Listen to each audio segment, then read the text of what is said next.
রোজার ফজিলত তিরমিজি শরীফের 752 নম্বর হাদিস। এই হাদিসের মধ্যে নবীজি সাল্লাল্লাহু আলাইহি সাল্লাম বলেন, সিয়াম ইয়াউম আশুরা ইয়াহতাসিবু আলাল্লাহি ক্বাবলা।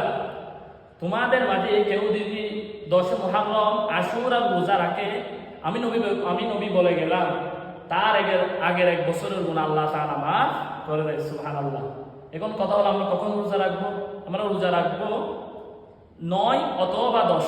উত্তম হলো 9 মুহররম এবং 10 মুহররম, এই দুইটা রোজা রাখা।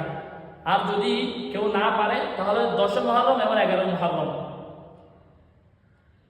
আবার শুনেন, 9 অথবা 10 তারিখে আমরা রোজা রাখবো। আর যদি কেউ না পারে তাহলে 10 অথবা 11।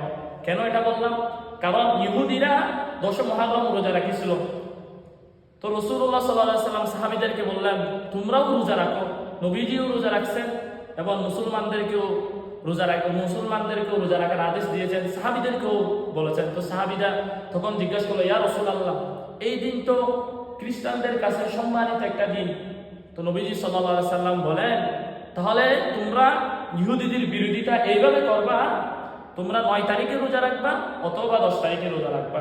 আর যদি কেউ না পারে 10 তারিখ অথবা 11 তারিখ রোজা রাখবা। তাহলে ইহুদিদের সাথে আমাদের বিরোধিতা হবে, ইহুদিদের সমান মতো আমাদের হবে না। এই জন্য আমরা যারা পারি অবশ্যই আমরা রোজাগুলো রাখবো।